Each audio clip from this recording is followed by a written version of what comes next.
This is Dubai expo 2020 site और इसका theme है सस्टेनेबिलिटी। एक्सपो 2020 में होना था, लेकिन कोरोना वायरस की वजह से, जैसे कि आप सब लोग जानते हैं, 2020 पेंडेमिक का साल था और एक्सपो 2020 कैंसिल हो गई और ये अब 2021 अक्टूबर से स्टार्ट होगा। और आज का जो आउटलुक है ये सिर्फ स्पेशल आउटलुक है दुबई के रेजिडेंट्स के लिए, जिसके अंदर हम एक्सपो 2020 साइट को एक्सप्लोर कर सकते हैं। अस्सलाम वालेकुम, फॉलो मी तलहा व्यूअर्स। आज मैं एक बहुत स्पेशल जगह पर हूँ। एक ऐसी जगह है जहाँ पर टाइम ट्रैवलिंग मुमकिन है। जी बिल्कुल, मैंने गलत नहीं कहा, आपने सही सुना है। मैं आज एक ऐसी जगह पर हूँ जहाँ पर हम टाइम में पीछे सफ़र कर सकते हैं।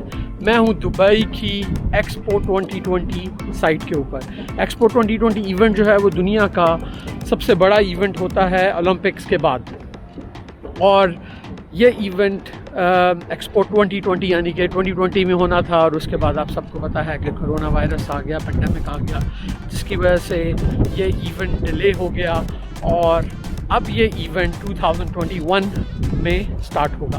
तो आज की इस वीडियो में मैं आपको देसी लोगों के लिए पहली झलक दिखाऊंगा इस खूबसूरत पवेलियन की, और हम इसकी सैर करेंगे और देखेंगे कि इस पवेलियन में क्या है। इस एग्जीबिशन का नाम अभी भी एक्सपो 2020 है और इसका जो थीम है वो है सस्टेनेबिलिटी। सस्टेनेबिलिटी को उर्दू में क्या कहते हैं?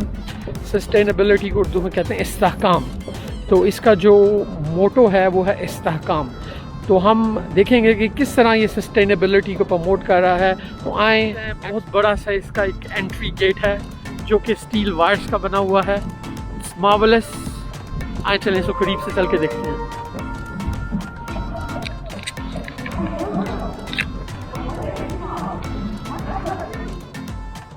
देख सकते हैं कितना ग्रैंड एंट्रेंस गेट है। एक स्टील का बहुत बड़ा स्ट्रक्चर है।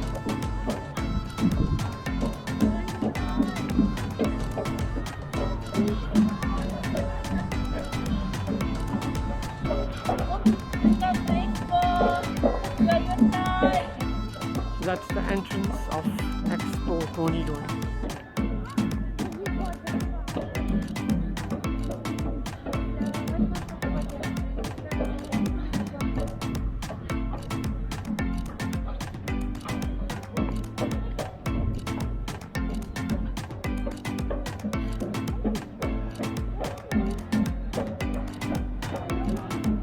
ये सिक्योरिटी गेट है, यहाँ से हम अपनी टिकट शो करेंगे, जो कि रफली पाकिस्तानी रुपयों में 1200 रुपये पर बंदे की टिकट है। वक्त मैं एक्सपो 2020 का जो सबसे पहला पवेलियन है, जिसका नाम है टियारा पवेलियन, उसके अंदर खड़ा हूँ। कोविड-19 की वजह से यहाँ पे मास्क पहनना जो है वो लाजमी है। अब मास्क के बगैर यहाँ पे एंटर भी नहीं हो सकते।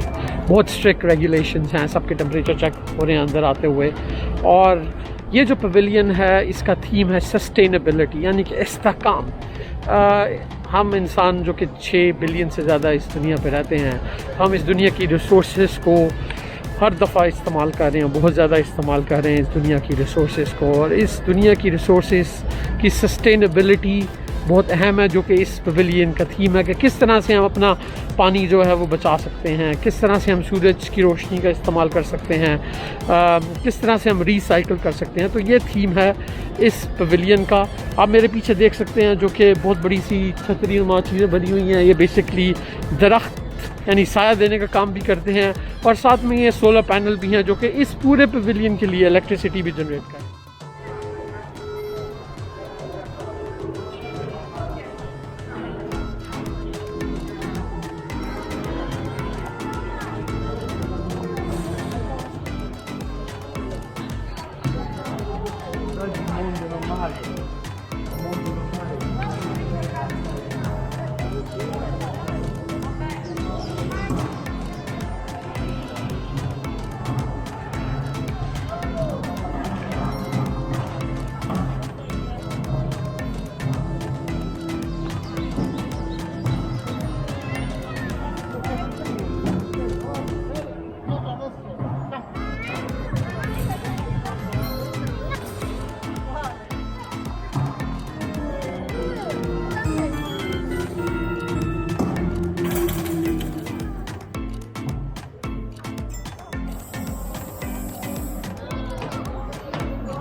आप देख सकते हैं कि यहाँ पे दो साइकिल्स हैं जिसको आप ड्राइव करते हैं, तो ये जो मीटर है वो घूमता है।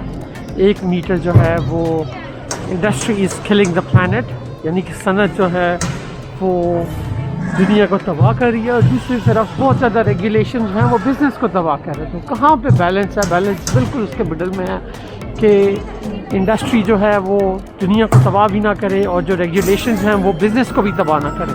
उसका मिडल जो है वो सस्टेनेबिलिटी है।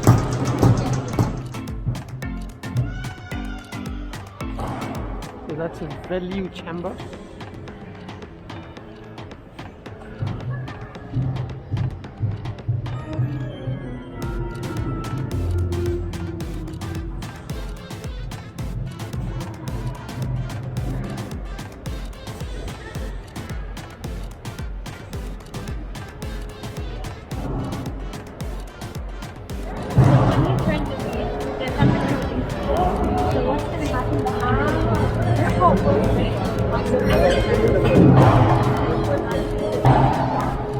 तो ये सस्टेनेबिलिटी में जो टेम्परेचर है उसके बारे में बता रहा है कि आप देख सकते हैं जो रेड मार्क है वो थर्मामीटर है। जैसे टेम्परेचर राइज़ हो रहा है उसका किन किन चीज़ों पर सी लेवल जो है वो बढ़ेगा, लोगों की ज़िंदगी पे उसका इम्पैक्ट होगा, दरख्तों पे उसका इम्पैक्ट होगा।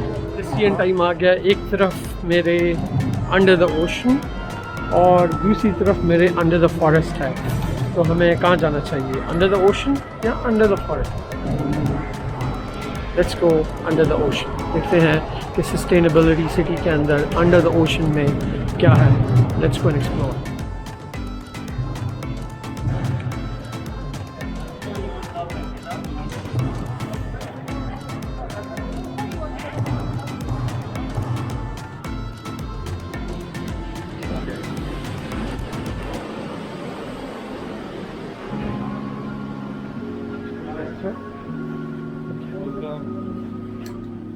जी, तो अब हम आ गए हैं सस्टेनेबिलिटी सिटी के under the ocean pavilion. So इस पवेलियन में बेसिकली हमें टूर मिलेगा कि अंडर द ओशन क्या इन्वायरमेंट को डैमेज हो रहा है और हम उसको किस तरह से बचा सकते हैं। तो आएँ इसको एक्सप्लोर करते हैं।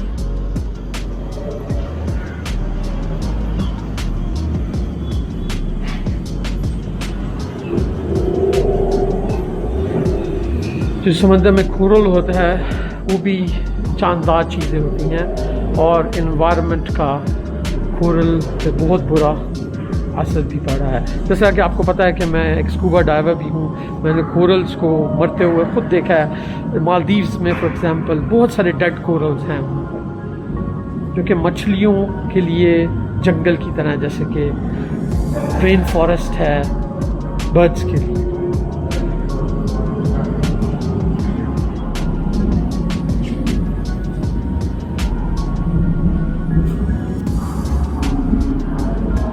तो ये जो इमेज है ये बताती है कि समंदर का भी दिल होता है। तो बिल्कुल इससे हार्ट बीट की आवाज़ आ रही है।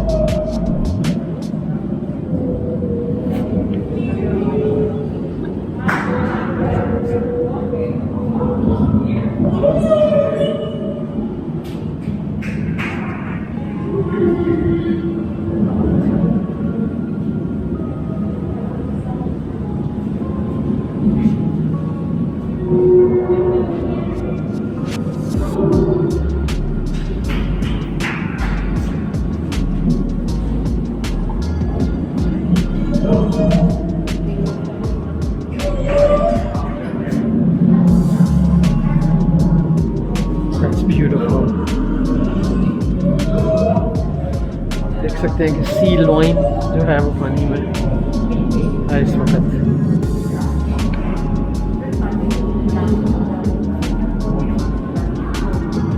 सी लाइन के पीछे एक वेल भी नज़र आ रही है और आप देख सकते हैं कि समंदर का पानी जो है वो काफ़ी डर्टी नज़र आ रहा है, जो कि इंसानों की वजह से है।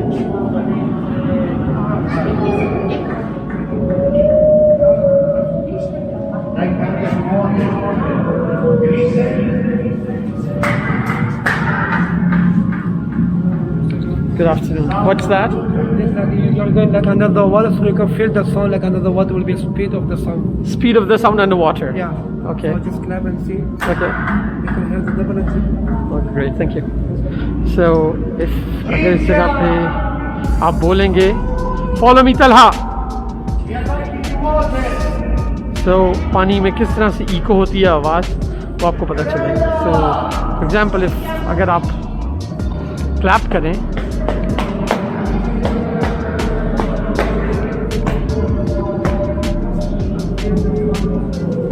तब उसकी आवाज़ आएगी.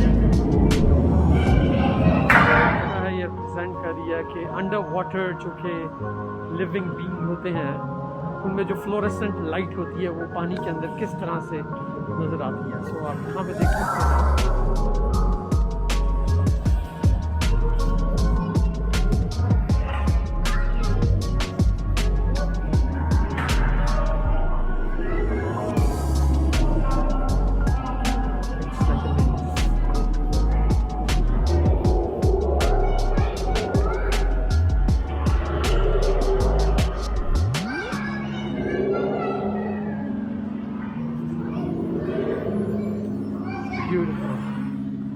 फ्लोरेसेंट लेंस से देखा जाए तो कुछ इस तरह से दिखता है.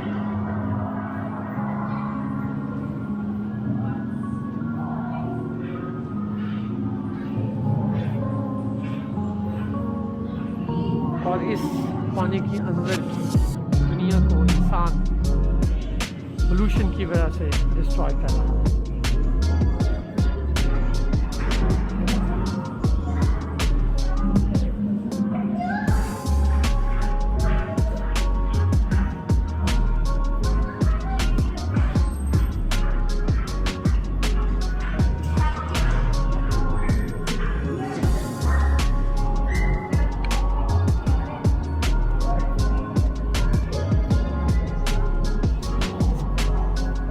Beauty of underwater world.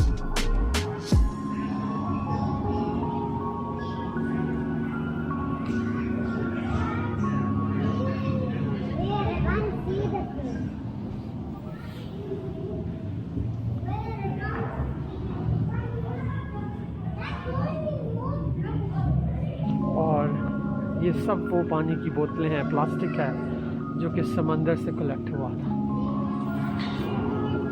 जो कि हमारे समंदरों को खराब कर रहा है.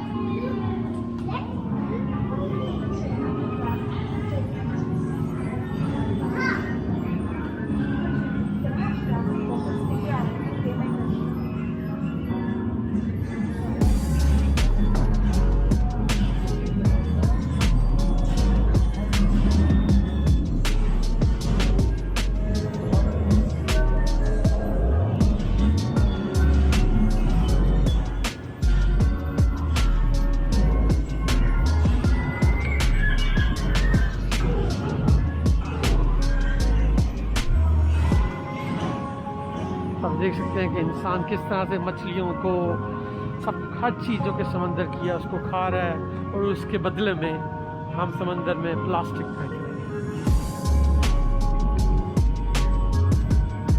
तो देखिए, एक मुंह को डिपिक्ट किया है जो कि हर चीज़ खा रहा है लेकिन उसके बदले में प्लास्टिक को समंदर में फेंक रहा है. हमने इंडस्ट्रियलाइज कर दिया समंदर को भी, ये उसको रिप्रेजेंट करता है.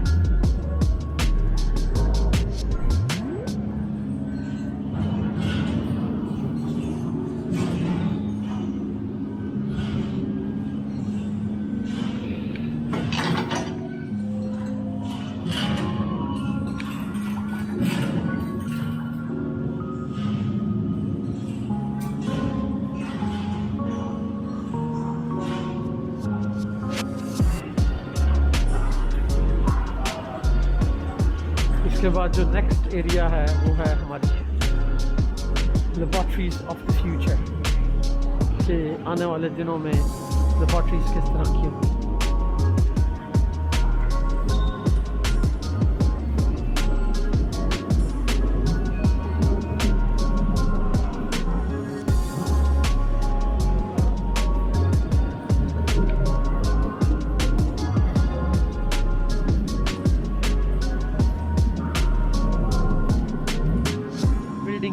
लोअर लेवल पे आप वेजिटेबल फ्रूट्स को ग्रो कर सकते हैं।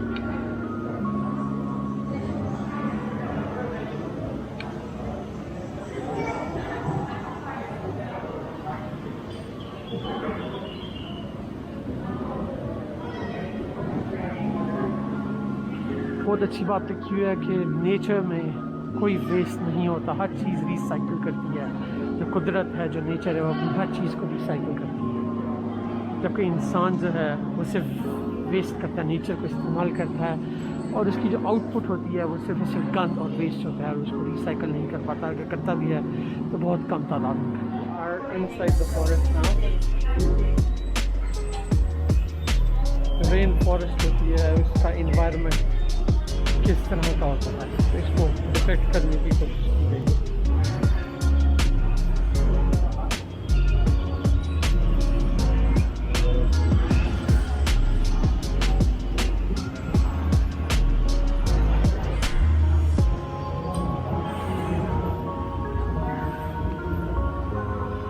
हम छोटे होते थे तो हम बहुत ज़्यादा जुगनू देखते थे,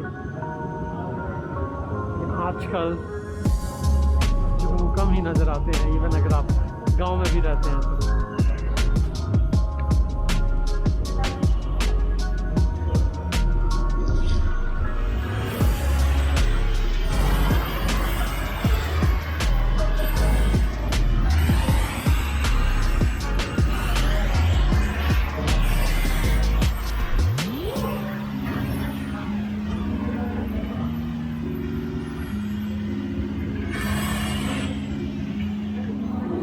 रेन फॉरेस्ट के ऊपर क्या होता है और उसके नीचे क्या होता है,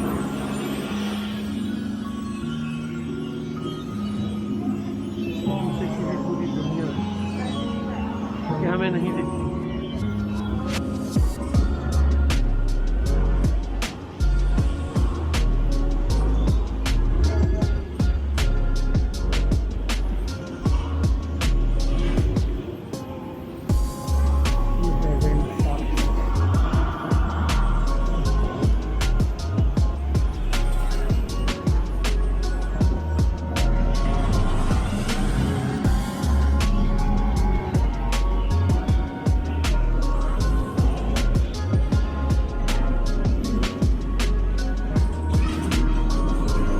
एंडलेस वार्डरोब, हमारे कपड़े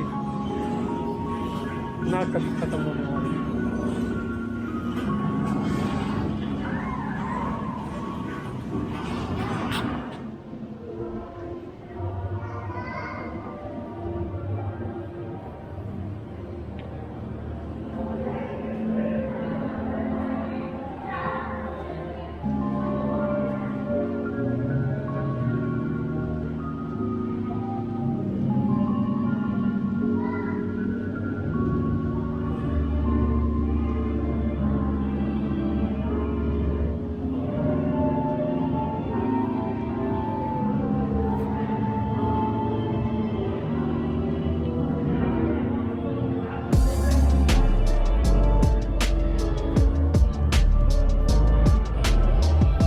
इन्होंने बहुत खूबसूरत किस्म का लाइट्स और उसकी रिफ्लेक्शन से प्रेजेंटेशन दी हुई है, बहुत खूबसूरत है। It's an amazing place,